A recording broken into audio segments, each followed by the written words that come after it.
Assalamualaikum warahmatullahi wabarakatuh. Sebelumnya perkenalkan, nama saya Misal Najihah dengan NIM 621142061 dari Rombel Fitness and Health Adaptive Exercise dari Prodi Ilmu Keolahragaan Universitas Negeri Semarang. Pada kesempatan kali ini saya akan membahas sekilas mengenai komunikasi. Nantinya itu ada 4 pembahasan. Yang pertama ada sejarah komunikasi, yang kedua ada konsep dasar komunikasi, yang ketiga ada ruang lingkup komunikasi, dan yang keempat ada tujuan dari komunikasi itu sendiri.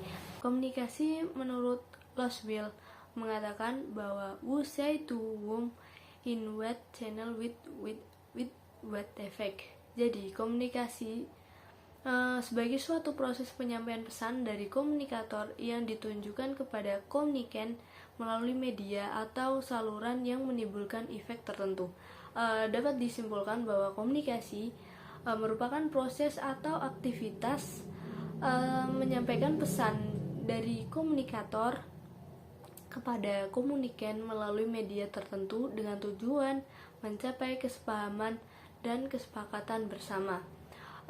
Dalam sejarah komunikasi bisa dikatakan bahwa komunikasi sebenarnya bersamaan dengan sejarah peradaban manusia yang dimulai dari Tuhan menciptakan Adam dan Hawa, dan sudah diperkirakan bahwa manusia sudah mampu berkomunikasi secara verbal atau lisan dengan sendirinya.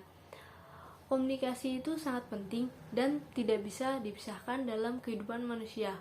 Bahkan tanpa komunikasi, kehidupan manusia tidak akan memiliki arti ataupun tidak bertahan lama. Sedangkan menurut Everett Rogers, dia mengatakan bahwa komunikasi telah diperkirakan sejak kurang lebih 35.000 tahun sebelum Masehi. Kemudian pada 22 tahun sebelum Masehi, para ahli prasejarah menemukan banyak lukisan di dalam goa yang dianggap itu merupakan bentuk komunikasi manusia pada zaman tersebut. Selain itu, komunikasi terus berkembang melewati 3 tahap yang terdiri dari publistik, jurnalistik, dan retorika. Publisistik dan jurnalistik berkembang di Eropa yang bertempat di Jerman, sedangkan retorika berkembang di Amerika. Kemudian sejarah perkembangan komunikasi juga dapat dibagi menjadi 4 era perubahan menurut Rogers. 4 era tersebut terdiri dari era komunikasi tulisan, era komunikasi cetakan, era telekomunikasi, dan era komunikasi interaktif. Kemudian pembahasan yang kedua mengenai konsep dasar komunikasi. Komunikasi sudah telah banyak dibahas, sudah didefinisikan dari berbagai ahli yang telah mengumpulkan dari berbagai pendapat yang sangat beragam, dan dapat disimpulkan bahwa komunikasi dapat diartikan sebagai suatu penyampaian pesan yang baik itu secara verbal ataupun non-verbal, yang di dalamnya mengandung arti atau makna tertentu yang lebih disingkat. Dapat diartikan penyampaian informasi atau gagasan dari satu orang ke orang lain, baik itu dalam bentuk pikiran ataupun perasaan melalui sarana media ataupun saluran tertentu. Yang ketiga ada ruang lingkup komunikasi. Menurut Effendi telah membagi ruang lingkup komunikasi menjadi 7 lingkup.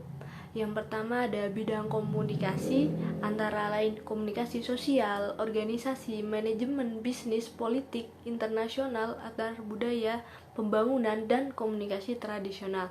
Yang kedua ada sifat komunikasi. Komunikasi verbal, misalnya lisan atau tulisan. Kemudian komunikasi non-verbal yang terdiri dari komunikasi gestur atau gambar, dan yang ketiga komunikasi tatap muka, dan keempat ada komunikasi media. Itu tadi sifat dari komunikasi.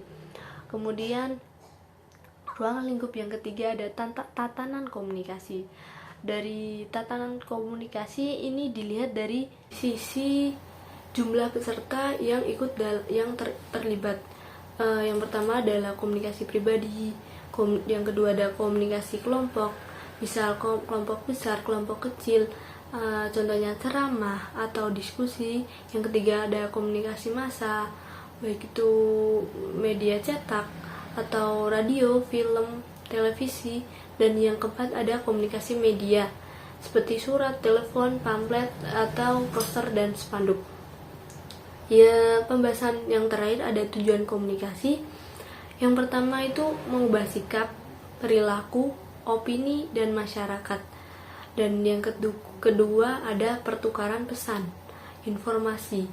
Jadi yang komunikasi dua arah dapat mendapatkan informasi atau pesan baru antar kedua belah pihak.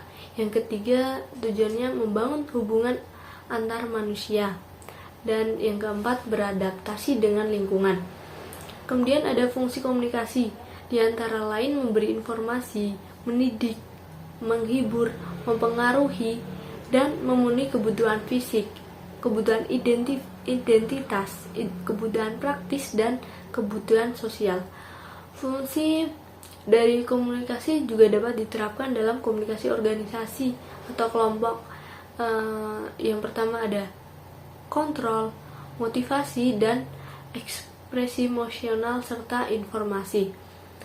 Teknik dalam komunikasi ada beberapa teknik yang berkaitan dengan keterampilan yang terdiri atas informatif, persuasif, kohesif, instruksif, dan hubungan manusiawi.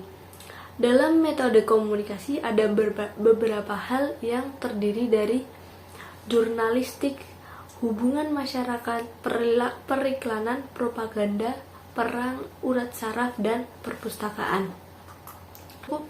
Mungkin itu yang dapat saya sampaikan. Kurang lebihnya saya mohon maaf. Kritik saran dapat disampaikan di kolom komentar. Terima kasih. Wassalamualaikum warahmatullahi wabarakatuh.